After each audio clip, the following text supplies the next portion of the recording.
In a world where cyber threats are as common as coffee shops, relying on a single line of defense is like using a paper shield in a thunderstorm. Welcome to FN Podcast, the place where we decode the complexities of cybersecurity. I'm Felipe, and this is my colleague Luis. And in this episode, we're peeling back the layers of layered security, your ultimate armor in the digital battleground. Stay tuned as we dive into why one layer is never enough in the ever evolving cyber war. And we're back, guys. This is our second episode. We wanted to come in and Welcome discuss back, guys. the Thanks for importance joining us. of layered security approach. We're often asked, is it too much security? And in some cases, it can be. However, they are designed to balance the risk against convenience. The way I look at it is the more valuable the asset, the more protection it warrants, right? Would you agree, Lewis?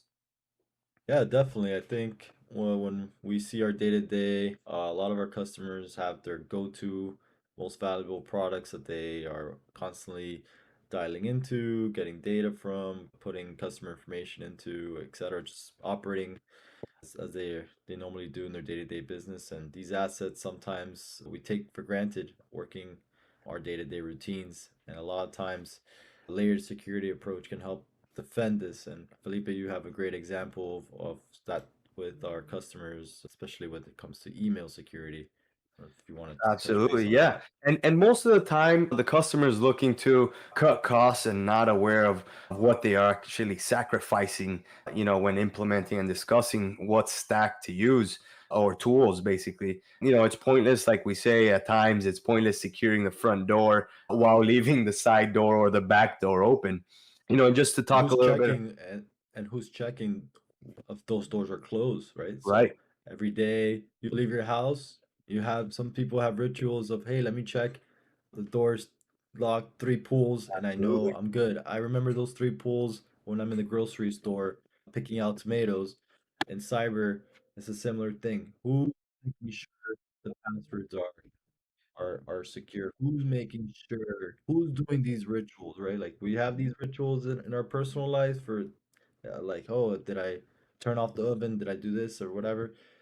In cyber, rituals is kind of thought of as layers. So who's detecting for changes in your environment? Well Who's put, making Lewis. Well put. sure who's making sure these controls are in place?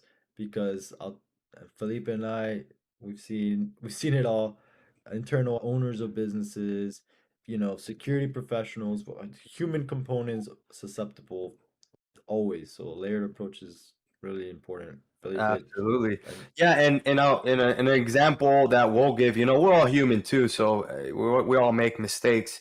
And in one particular case, we had a customer where we were troubleshooting a mailbox and for Microsoft 365, and our tech went in and disabled MFA for that mailbox while they were troubleshooting with the intention of obviously enabling it back. But unfortunately, he did leave it disabled. The account was compromised, just that one mailbox. But however, due to the layers that we have in place, our security operations center team caught the moment it was breached from a different country. And we were able to go in and mitigate and just change the password and recuperate to prevent further damages to a mailbox. Now, what could have they done? That account was not admin. The worst that they could do is maybe delete emails, pose as the end user to accounting. There's several ways of to perjure this account, but the point is that with the layered approach, we were able to prevent damages and further protect that customer from any of those scenarios, which is the importance of the layer security. And I think these you layer have securities, yeah, these layer securities, and just to give one more example, Felipe mentioned internally one of our techs made a mistake. Was why we have the SOC team to catch those mistakes. Basically, if the example here is if you left the door unlocked and you forgot to do your little ritual, guess what? Your family member saw, hey, on the smart lock, it's unlocked. I'm gonna go ahead and lock it. Or hey, I'm gonna call you. Hey, I didn't see you close the door. That's a SOC team in our case. The SOC team was that extra component kind of surveying the network for anomalies, changes. Hey, the door's open here. I think you guys may have an issue. Or in this case, hey, someone's logging in from France. That doesn't seem to be typical, right? Someone's actually Right. looking for these distinguished anomalies on your network because most of your team is working off the US. So hey, who's logging in from Japan today? You know, that's kind of like the effects of layered security. Another example is internal IT, a company that we support. They have a internal IT, which they unblocked MFA for the whole organization by mistake. And this in this particular case, they don't have a SOC offering or any of that nature. They're just more on a consulting basis because they have their own internal team, but we so happen to do another project somewhere else. And just by simply having that layered approach of, hey, you know what? I'm gonna log in here. This doesn't look right. Why am I not being prompted for multi-factor? It gave us awareness to patch an issue. So in the modern business, there's so many ways for a hacker to get in, whether it's social engineering, bad configuration, poor hygiene on documentation, leaving gaps.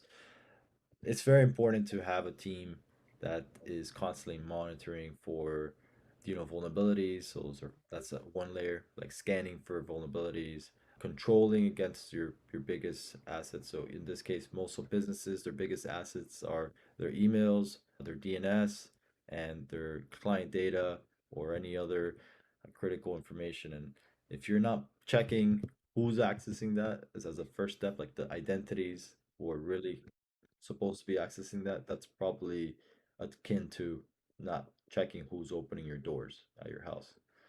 Felipe, I don't know if you have any comments there Yeah, when no, it comes absolutely. I to mean, jump. obviously, with a breached mailbox, which means they have that password for that account.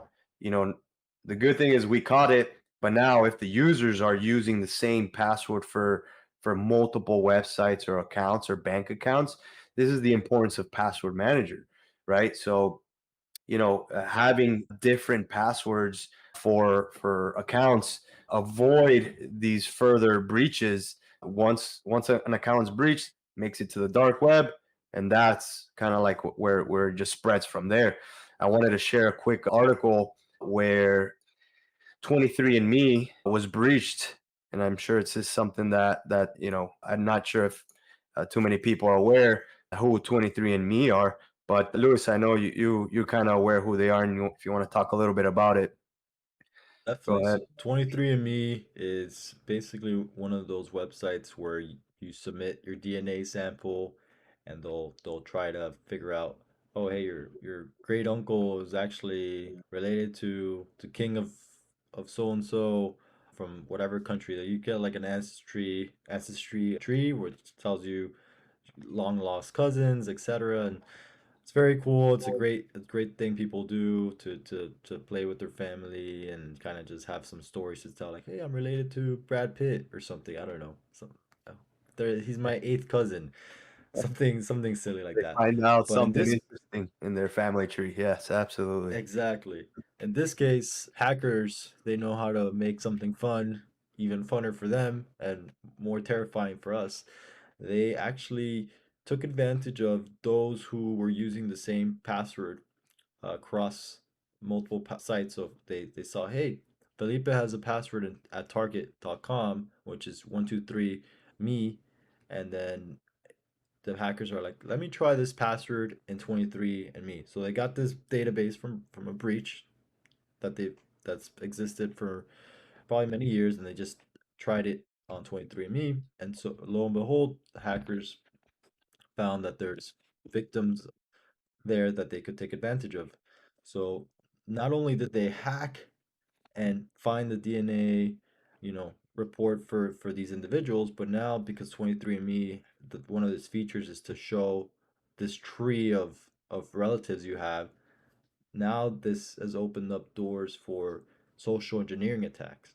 So basically, this means if you submitted your DNA and your family members are exposed on 23andMe and you were breached, now a hacker can say, "Hey, Felipe, his cousins and all these other relatives are fair game because I can now bridge a narrative to possibly trick them into another scam." Because a lot of these hackers are now playing the long con. They're understanding, The long game, okay, yeah. if I use 23andMe data, right, this is gonna give me a foothold to the next social engineering attack Oh here. yeah. So especially with AI, if you think about how AI is getting more and more real time, there's countless examples of voice technologies like the Whisper AI, it's crazy innovations. We're seeing Gemini just came out. These social engineering attacks are going to become so sophisticated where if they know you were breached in 23andMe and they know you were also involved in this other dark web attack, they might figure out how to string together something that's totally reasonable to you. Hey, They're yeah, gonna I connect do the have a dots. cousin named Pepito. You're right. Oh, they were kidnapped. Oh, you need me to donate $23 to the school here. Like, it's getting to a point where these attacks are providing more and more ammunition to the social engineering attack. So as AI, as we discussed last podcast, as AI improves and these breaches come together, it's gonna become a more polished tool. So think about it as like a hacker having a blunt a sword, and they're sharpening it every time there's a breach. They get Oh yeah, sharper and sharper where it can really make the cut the right way. They can get more surgical. Before they used to absolutely. just whack you with the bat. Now it's like, all right, let me thread the needle and hit you where it hurts the most. Just look at the amount of data, so massive, that was compromised and just exposed in 23andMe. You got basically from this article 5.5 million DNA relative profiles. So can you That's a imagine huge what number. these guys can do with these profiles? Now they're just going to start reaching out to one another, connecting the dots, like you said, those points, that sensitive data, and basically, like you said, more damage. The better the AI, the more ammunition, the more damage these threat actors and hackers are going to be able to do to basically anyone, and most impactful to businesses. So, any last comments, Louis, Yeah, around this? so I know we usually scare people with these breaches and these stories we hear, which they are scary. What are some layered security here, that we can take on for these customers that are or people in general that are susceptible to these social engineering attacks? Yeah, absolutely. So, I mean, just as simple as, a password manager, just to avoid repeating passwords. I think that's a huge one, as Agreed. easy and cost effective that is, and even free, you can accomplish that. And two-factor authentication, whether you're using an app, the Microsoft one, there's a Google one, Duo, or even via text is better than anything, or better than nothing. So having just do these two layered approaches from a personal and business standpoint, it's going to save you a ton of work, a ton of damages, or potential breaches to any of your accounts, bank accounts, websites, or anything like that. Personal information that you truly value, basically. Well said, well said. Yeah, I definitely think both businesses and individuals have to think layered security. How, when I'm exposing myself to this digital experience, how am I mitigating against something spilling over somewhere else? How do I detect if something's going wrong? How do I Yeah, check the doors absolutely. closed? Awareness, yeah, absolutely. Awareness and having that two-layered approach, super imperative. Awesome. So thank you so much, Lewis. And with that, we wrap up our journey through the essential world of layered security. Layer your defenses, fortify every front, because when it comes to cybersecurity, it's not just about building walls, it's about creating a fortress. I'm Felipe. This is Lewis.